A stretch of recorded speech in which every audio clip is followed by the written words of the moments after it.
हमारे अंग्रेजी दोस्त माने या ना माने, मैं तो यही कहूँगा कि गुल्ली डंडा सब खेलों का राजा है। अब भी कभी लड़कों को गुल्ली डंडा खेलते देखता हूँ तो जी लोटपोट हो जाता है कि इनके साथ जाकर खेलने लगे। न ग्राउंड की ज़रूरत, न कोर्ट की, न नेट की, न थापी की। मज़े से किसी पेड़ की एक टहनी काट ली, गुल्ली बना ली और दो आदमी भी आ गए तो खेल शुरू हो गया। विलायती खेलों में सबसे बड़ी परेशानी है उनके सामान महंगे होते हैं। जब तक कम से कम 1 सैकड़ा ना खर्च कीजिए, खिलाड़ियों में शुमार ही नहीं हो सकते। यह गुल्ली डंडा है कि बिना हर फिटकरी के चोखा रंग देता है, पर हम अंग्रेजी चीज़ों के पीछे ऐसे दीवाने हो रहे हैं कि अपनी सभी चीज़ों से अरुचि हो गई है। हमारे स्कूलों में हर एक लड़के से 3-4 रुपए सालाना केवल खेलने की फीस ली जाती है। किसी को यह नहीं सोचता कि भारतीय खेल खिलाए जो बिना दाम कौड़ी के खेले जाते हैं। अंग्रेजी खेल उनके लिए हैं जिनके पास धन है। गरीब लड़कों के सिर यह व्यसन क्यों मरते हो? ठीक है, गुल्ली से आंख फूट जाने का भय रहता है, तो क्या क्रिकेट से सिर फूट जाने, तिल्ली फट जाने, टांग टूट जाने का भय नहीं रहता? अगर हमारे माथे में गुल्ली का दाग आज तक बना हुआ है तो हमारे कई दोस्त ऐसे भी हैं जो थापी को बैसाखी से बदल बैठे। खैर, यह अपनी अपनी रुचि है।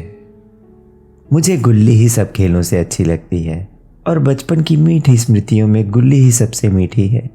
वह प्रातःकाल घर से निकल जाना, वह पेड़ पर चढ़कर टहनियाँ काटना और गुल्ली डंडे बनाना, वह उत्साह, वह लगन, वह खिलाड़ियों के जमघट, वह पदना और पदाना, वह लड़ाई झगड़े, वह सरल स्वभाव जिसमें छूत अछूत और गरीब का बिल्कुल भेद न रहता था, जिसमें अमीराना चोचलों की, प्रदर्शन की, अभिमान की गुंजाइश ही नहीं थी। यह उसी वक्त भूलेगा जब घर वाले बिगड़ रहे हैं। पिताजी चौके पर बैठे वेग से रोटी के ऊपर अपना क्रोध उतार रहे हैं। अम्मा की दौड़ केवल द्वार तक है, लेकिन उनकी विचारधारा में मेरा अंधकारमय भविष्य टूटी हुई नौका की तरह डगमगा रहा है। और मैं हूं कि पदने में मस्त हूं, न नहाने की सुध है न खाने की। गुल्ली है तो जरा सी, पर उसमें दुनिया भर की मिठाइयों की मिठास और तमाशे का आनंद भरा हुआ है। मेरे हमजोलियों में एक लड़का गया नाम का था। मुझसे 2-3 साल बड़ा होगा।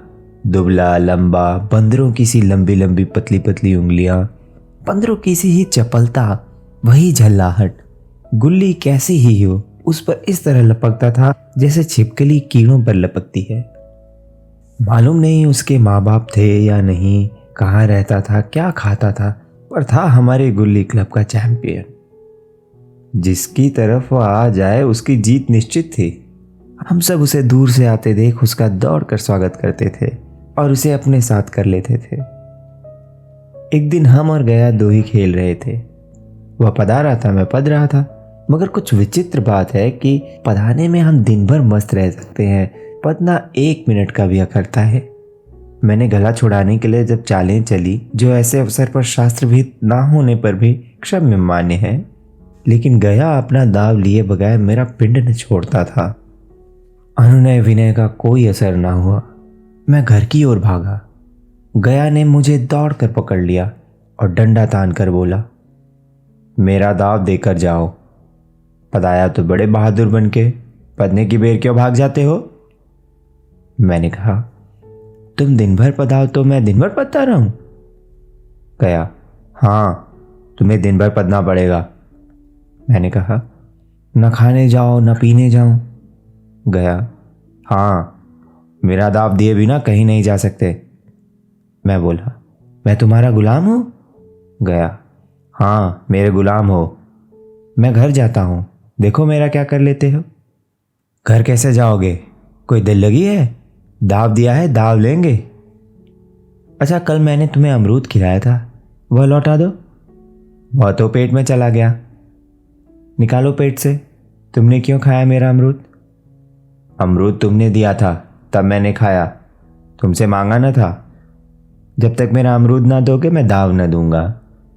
मैं समझता था न्याय मेरी ओर है। आखिर मैंने किसी स्वार्थ से ही तो उसे अमरूद खिलाया होगा। कौन निस्वार्थ किसी के साथ सलूक करता है? भिक्षा तक को स्वार्थ के लिए ही देते हैं। जब गया ने अमरूद खाया तो फिर उसे मुझसे दाव लेने का क्या अधिकार है? रिश्वत देकर तो लोग खून पचा लेते हैं, यहां मेरा अमरूद यूं ही हजम कर जाएगा? अमरूद पैसे के 5 वाले थे जो गया के बाप को भी नसीब ना होंगे। यह सरासर अन्याय था। गया ने मुझे अपनी ओर खींचते हुए कहा, मेरा दाव देकर जाओ, अमरूद समरूद मैं नहीं जानता। मुझे न्याय का बल था, वह अन्याय पर डटा हुआ था। मैं हाथ छुड़ाकर भागना चाहता था, वह मुझे जाने ना देता था। मैंने गाली दी, उसने उससे कड़ी गाली दी, और गाली ही नहीं एक चांटा जमा दिया। मैंने उसे दांत काट लिया, उसने मेरी पीठ पर डंडा जमा दिया। मैं रोने लगा। गया मेरे इस अस्त्र का मुकाबला ना कर सका। मैंने तुरंत आंसू पोंछ डाले, डंडे की चोट भूल गया और हंसता हुआ घर में जा पहुंचा। मैं थानेदार का लड़का एक नीच जात के लड़के के हाथों पिट गया। यह मुझे उस समय भी अपमानजनक मालूम हुआ, लेकिन घर में किसी से शिकायत न की। उन्हीं दिनों पिताजी का वहां से तबादला हो गया। नई दुनिया देखने की खुशी में मैं ऐसा फूला कि अपनी दोस्तों से बिछड़ जाने का बिल्कुल दुख ना हुआ। पिताजी दुखी थे, यह बड़ी आमदनी की जगह थी। अम्मा भी दुखी थी, यहाँ सब चीज़ें सस्ती मिलती थी और मोहल्ले की स्त्रियों से घर जैसा व्यवहार हो गया था। लेकिन मैं मारे खुशी के फूला न समाता। लड़कों से जीट उड़ा रहा था कि वहाँ ऐसे घर थोड़े ही होते हैं। ऊंचे ऊंचे घर आसमान से बातें करते हैं। वहाँ के अंग्रेजी स्कूल में मास्टर लड़कों को नहीं मारते। मेरे मित्रों की फैली हुई आंखें और चकित मुद्रा बता रही थी कि मैं उनकी निगाहों में कितना ऊंचा उठ गया। बच्चों में मिथ्या को सत्य बना लेने की शक्ति है, जिसे हम जो सत्य को मिथ्या बना लेते हैं क्या समझेंगे। मेरे दोस्तों को मुझसे कितनी जलन हो रही थी, मानो कह रहे थे तुम भाग्यवान हो भाई, जाओ, हमें तो इसी उजड़ ग्राम में जीना भी है और मरना भी। 20 साल गुजर गए। मैंने इंजीनियरिंग पास की और उसी जिले का दौरा करता हुआ उसी कस्बे में पहुंचा और डाक बंगले में ठहरा। उस स्थान को देखते ही इतनी मधुर बाल स्मृतियां हृदय में जाग उठी कि मैंने छड़ी उठाई और कस्बे की सैर करने निकला। आंखें किसी प्यासे पथिक की भांति बचपन के उन क्रीड़ा स्थलों को देखने के लिए व्याकुल हो रही थी, पर उस परिचित नाम के सिवा वहां और कुछ परिचित न था। जहां खंडहर था वहां पक्के मकान खड़े थे। जहां बरगद का पुराना पेड़ था वहां अब एक सुंदर बगीचा था। स्थान की काया पलट हो गई थी। अगर उसके नाम और स्थिति का ज्ञान न होता तो मैं उसे पहचान भी न सकता। बचपन की संचित और अमर स्मृतियां बाहें खोले अपने उन पुराने मित्रों से गले मिलने को अधीर हो रही थी, मगर वह दुनिया बदल गई थी। ऐसा जी होता था कि धरती से लिपट कर रोऊं और कहूं तुम मुझे भूल गई, मैं तो अब तुम्हारा वही रूप देखना चाहता हूं। सहसा एक खुली जगह में मैंने 2-3 लड़कों को गुल्ली डंडा खेलते देखा। एक क्षण के लिए मैं अपने को बिल्कुल भूल गया कि मैं एक ऊंचा अफसर हूं। जाकर एक लड़के से पूछा, क्यों बेटे, यहाँ कोई गया नाम का आदमी रहता है? एक लड़के ने गुल्ली डंडा समेट कर सहमे हुए स्वर में कहा, कौन गया? गया चमार? मैंने यूं ही कहा, हाँ हाँ वही। गया नाम का कोई आदमी है तो? शायद वही हो। उसने कहा, हाँ है तो। मैंने कहा, जरा उसे बुला सकते हो? लड़का दौड़ता हुआ गया और एक क्षण में एक 5 हाथ के काले देव को साथ लिए आता दिखाई दिया। मैं दूर से ही पहचान गया। उसकी ओर लपकना चाहता था कि उसके गले लिपट जाऊं, पर कुछ सोच कर रह गया। बोला, कहो गया, मुझे पहचानते हो? गया ने झुककर सलाम किया। हाँ मालिक, भला पहचानूंगा क्यों नहीं। आप मजे में हो? बहुत मजे में, तुम अपनी कहो। गया, डिप्टी साहब का साइस हूं। मतई, मोहन, दुर्गा सब कहाँ हैं? कुछ खबर है? मतई तो मर गया, दुर्गा और मोहन दोनों डाकिया हो गए हैं। आप? मैं तो जिले का इंजीनियर हूं। सरकार तो पहले ही बड़े जहीन थे। अब कभी गुल्ली डंडा खेलते हो? गया ने मेरी ओर प्रश्न भरी आंखों से देखा। अब गुल्ली डंडा क्या खेलूंगा सरकार, अब तो धंधे से छुट्टी नहीं मिलती। आओ आज हम तुम खेले, तुम पदाना हम पदेंगे। तुम्हारा एक दाव हमारे ऊपर है, वह आज ले लो। गया बड़ी मुश्किल से राजी हुआ। वह ठहरा टके का मजदूर, मैं एक बड़ा अफसर। हमारा और उसका क्या जोड़। बेचारा झेप रहा था, लेकिन मुझे भी कम झेप न थी। इसलिए नहीं कि मैं गया के साथ खेलने जा रहा था, बल्कि इसलिए कि लोग इस खेल को अजूबा समझकर इसका तमाशा बना लेंगे और अच्छी खासी भीड़ लग जाएगी। उस भीड़ में वह आनंद कहाँ रहेगा। पर खेले बगैर तो रहा नहीं जाता। आखिर निश्चय हुआ कि दोनों जने बस्ती से बहुत दूर खेलेंगे और बचपन की उस मिठाई को खूब रस ले लेकर खाएंगे। मैं गया को लेकर डाक बंगले पर आया और मोटर में बैठकर दोनों मैदान की ओर चले। साथ में एक कुल्हाड़ी ले ली। मैं गंभीर भाव धारण किए हुए था, लेकिन गया इसे अभी तक मजाक ही समझ रहा था। फिर भी उसके मुख पर उत्सुकता या आनंद का कोई चिन्ह न था। शायद वह हम दोनों में जो अंतर हो गया था यही सोचने में मगन था। मैंने पूछा, तुम्हें कभी हमारी याद आती थी? सच कहना। गया झेंपता हुआ बोला, मैं आपको याद करता हुजूर, किस लायक हो।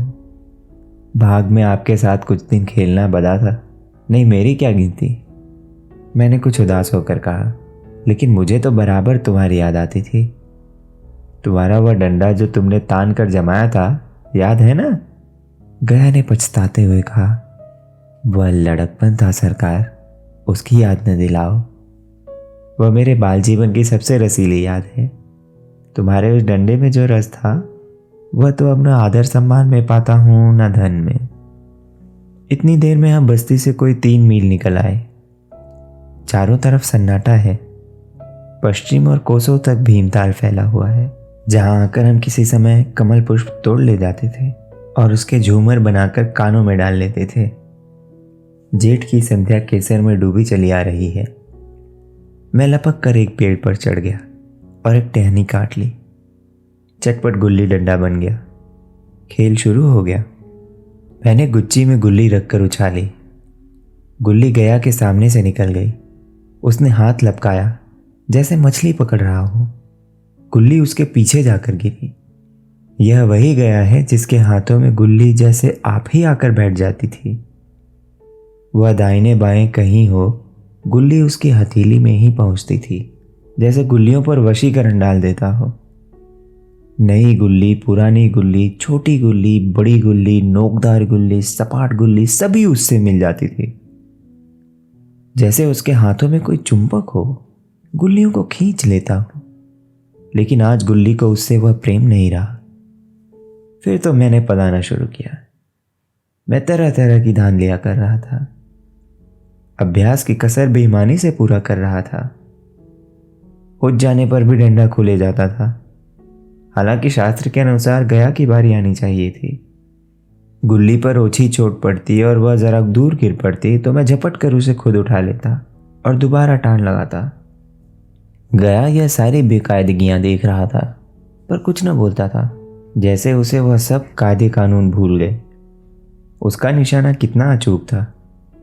गुल्ली उसके हाथ से निकलकर टन से डंडे से आकर लगती थी। उसके हाथ से छूटकर उसका काम था डंडे से जाकर टकरा जाना। लेकिन आज वह गुल्ली डंडे में लगती ही नहीं। कभी दाहिने जाती, कभी बाएं, कभी आगे, कभी पीछे। आध घंटे पदाने के बाद एक गुल्ली डंडे में आ लगी। मैंने धांधली की। गुल्ली डंडे में नहीं लगी, बिल्कुल पास से गई, लेकिन लगी नहीं। गया ने किसी प्रकार का असंतोष प्रकट नहीं किया। बोला, न लगी होगी। मैंने कहा, डंडे में लगती तो क्या मैं बेईमानी करता? वह बोला, नहीं भैया, तुम भला बेईमानी करोगे? बचपन में मजाल थी कि मैं ऐसा घपला करके जीता बचता। यही गया गर्दन पर चढ़ बैठता। लेकिन आज मैं उसे कितनी आसानी से धोखा दिए जाता था। गधा है, सारी बातें भूल गया। सहसा गुल्ली फिर डंडे से लगी और इतनी जोर से लगी जैसे बंदूक छूटी हो। इस प्रमाण के सामने अब किसी तरह की धांधली करने का साहस मुझे इस वक्त भी ना हो सका। लेकिन क्यों ना एक बार सबको झूठ बताने की चेष्टा करूं। मेरा हरज ही क्या है, मान गया तो वाह वाह, नहीं तो दो चार हाथ पदना ही तो पड़ेगा। अंधेरे का बहाना करके जल्दी से छुड़ा लूंगा, फिर कौन दाव देने आता है। गया ने विजय के उल्लास में कहा। लग गई टन से बोली। मैंने अनजान बनने की चेष्टा करके कहा, तुमने लगते देखा, मैंने तो नहीं देखा। वह बोला, टन से बोली है सरकार। मैंने कहा, और जो किसी ईंट से टकरा गई हो। मेरे मुख से यह वाक्य उस समय कैसे निकला, इसका मुझे खुद आश्चर्य है। इस सत्य को झुठलाना वैसा ही था जैसे दिन को रात बताना। हम दोनों ने गुल्ली को डंडे में जोर से लगते देखा था, लेकिन गया ने मेरा कथन स्वीकार लिया। हाँ, किसी ईंट में ही लगी होगी, डंडे में लगती तो इतनी आवाज़ न आती। मैंने फिर बताना शुरू कर दिया, लेकिन इतनी प्रत्यक्ष धांधली कर लेने के बाद गया की सरलता पर मुझे दया आने लगी। इसलिए जब तीसरी बार गुल्ली डंडे में लगी तो मैंने बड़ी उदारता से दांव देना तय किया। गया ने कहा, अब तो अंधेरा हो गया है भैया, कल पर रखो। मैंने सोचा, कल बहुत सा समय होगा, यह न जाने कितनी देर पदाए, इसलिए इसी वक्त मामला साफ कर लेना अच्छा होगा। नहीं नहीं, अभी बहुत उजाला है, तुम अपना दाम ले लो। उसने कहा, गुल्ली सूझेगी नहीं। मैं बोला, कुछ परवाह नहीं। गया ने पदाना शुरू किया, पर उसे अब बिल्कुल अभ्यास न था। उसने 2 बार टाण लगाने का इरादा किया, पर दोनों ही बार हुच गया। 1 मिनट से कम में वह दाव खो बैठा। मैंने अपने हृदय की विशालता का परिचय दिया। 1 दाव और खेल लो, तुम तो पहले ही हाथ में हुच गए। वह बोला, नहीं भैया, अब अंधेरा हो गया है। मैंने कहा, तुम्हारा अभ्यास छूट गया, कभी खेलते नहीं। वह बोला, खेलने का समय कहाँ मिलता है भैया। हम दोनों मोटर पर जा बैठे और चिराग जलते जलते पड़ाव पर पहुंच गए। गया चलते चलते बोला, कल यहाँ गुल्ली डंडा होगा, सभी पुराने खिलाड़ी खेलेंगे, तुम भी आओगे? जब तुम्हें फुर्सत हो तभी खिलाड़ियों को बुलाऊं। मैंने शाम का समय दिया और दूसरे दिन मैच देखने गया। कोई 10-10 आदमियों की मंडली थी। कई मेरे लड़कपन के साथ ही निकले। अधिकांश युवक थे जिन्हें मैं पहचान न सका। खेल शुरू हुआ। मैं मोटर पर बैठा बैठा तमाशा देखने लगा। आज गया का खेल, उसका नैपुण्य देखकर मैं चकित हो गया। टान लगाता तो गुल्ली आसमान से बातें करती। कल किसी वह झिझक, वह हिचकिचाहट, वह बेदिली आज न थी। लड़कपन में जो बात थी, आज उसने प्रौढ़ता प्राप्त कर ली थी। कहीं कल इसने मुझे इस तरह पदाया होता तो मैं जरूर रोने लगता। उसके डंडे की चोट खाकर गुल्ली 200 गज की खबर लाती थी। पदने वालों में एक युवक ने कुछ धांधली की। उसने अपने विचार में गुल्ली लपक ली थी। गया का कहना था गुल्ली जमीन से लगकर उछली थी। इस पर दोनों में ताल ठोकने की नौबत आ गई। युवक तब गया का तमतमाता हुआ चेहरा देखकर डर गया। अगर वह दब न जाता तो जरूर मारपीट हो जाती। मैं खेल में न था, पर दूसरों को इस खेल में देखकर मुझे वही लड़कपन का आनंद आ रहा था जब हम सब कुछ भूलकर खेल में मस्त हो जाते थे। अब मुझे मालूम हुआ कि कल गया ने मेरे साथ खेला नहीं, केवल खेलने का बहाना किया। उसने मुझे दया का पात्र समझा। मैंने धांधली की, बेईमानी की, पर उसे जरा भी क्रोध न आया, इसलिए कि वह खेल न रहा था, मुझे खिला रहा था, मेरा मन रख रहा था। वह मुझे पदाकर मेरा कचूमर नहीं निकालना चाहता था। मैं अब अफसर हूं, यह अफसरी मेरे और उसके बीच में दीवार बन गई है। मैं अब उसका लिहाज पा सकता हूं, अदब पा सकता हूं, साहचर्य नहीं पा सकता। लड़कपन था तब मैं उसका समकक्ष था। यह पद पाकर अब मैं उसकी दया योग्य हूं। वह मुझे अपना जोड़ नहीं समझता। वह बड़ा हो गया है, मैं छोटा हो गया हूं।